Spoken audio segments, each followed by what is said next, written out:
2:30 a.m. The Statler Hotel, New York City. A man crashes through the glass of a 13th floor window and hits the cold pavement below. He dies instantly. His name was Frank Olson. His family was told he suffered a nervous breakdown. The police ruled it a suicide, or perhaps a tragic, occupational accident, but it would take 20 years for the world to learn the truth. Frank Olson didn't jump, he was pushed. Not by human hands, but by a hallucinogenic drug secretly spiked into his drink by his own boss, the CIA. Olson's death was just the tip of the iceberg of the darkest program in American history. A program of mind control, kidnapping, and psychological torture. This isn't science fiction, this is Project MKUltra. Welcome to Redacted Past.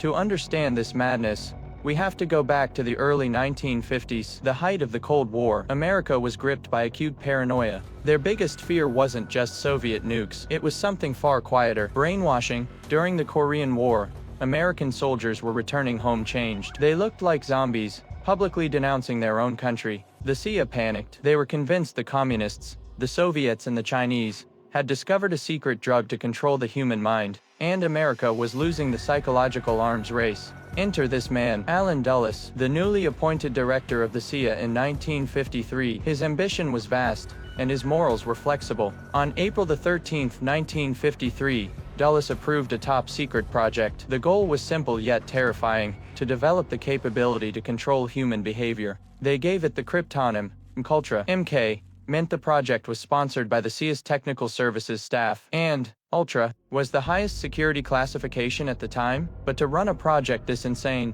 Dulles needed someone with zero moral boundaries, a real-life mad scientist. That man was Dr. Sidney Gottlieb, chief of the chemical division. He wasn't your typical James Bond spy. Gottlieb was an eccentric genius. He lived in a log cabin with no running water, enjoyed folk dancing, and milked his own goats every morning. But behind the quirks, Gottlieb was known inside the agency as the Black Sorcerer, or Dr. Death.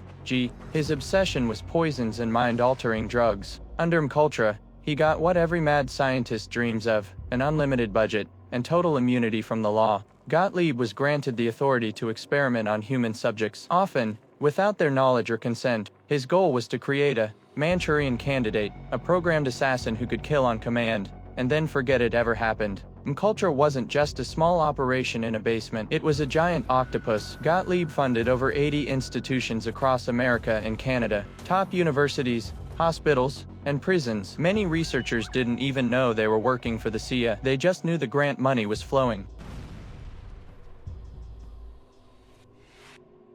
The heart of MKUltra's experiments was a new drug, legal at the time, LSD, a powerful hallucinogen. Gottlieb was obsessed with LSD. He believed it was the key to shattering a person's ego and rebuilding it from scratch. At first, agents tested it on each other. Spiking a colleague's morning coffee was considered a workplace prank. But the pranks turned into nightmares, just like what happened to Frank Olson. When internal testing became too risky, they looked for outsiders. This brings us to the seediest chapter of MKUltra, Operation Midnight Climax. The CIA rented SAF houses in San Francisco and New York. They turned them into brothels. The agency paid sex workers to lure clients back to these apartments. Unbeknownst to the men, their drinks were laced with high doses of LSD. While the victims suffered terrifying hallucinations in the bedroom, CIA agents sat behind a two-way mirror, watching, taking notes, sipping martinis. They treated innocent citizens like lab rats in a twisted voyeuristic game. But the worst suffering was reserved for those who couldn't fight back. Prisoners, drug addicts, mental patients.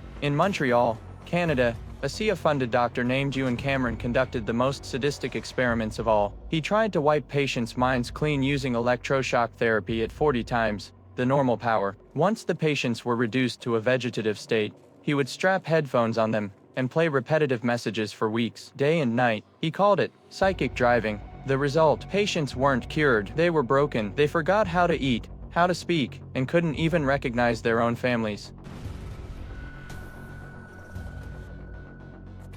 For 20 years, MKUltra operated in the shadows. Thousands were victimized. But in 1973, the political winds in Washington changed. The Watergate scandal exploded. Public trust in the government collapsed. The CIA director at the time, Richard Helms, sensed danger. He knew if MKUltra was exposed, the fallout would be worse than Watergate. So, he issued a final order: destroy everything. 4 days. The shredders and furnaces at CIA headquarters worked overtime. Thousands of pages of experiment logs, victim data, and video recordings turned to ash. The evidence of the government's greatest crimes against its own people vanished. Helms thought he had succeeded, but he made one mistake. In 1977, a journalist filed a Freedom of Information Act request. The CIA was forced to search the archives. Miraculously, they found a cache of about 20,000 pages of financial records that had been misfiled in a neglected warehouse. They survived the purge of 73. These financial records opened Pandora's box. The world finally saw the receipts for the brothels, the invoices for mass quantities of LSD, and the payments to sadistic doctors. The Senate hearings began, the CIA chiefs were summoned, and the horrific truth finally spilled out.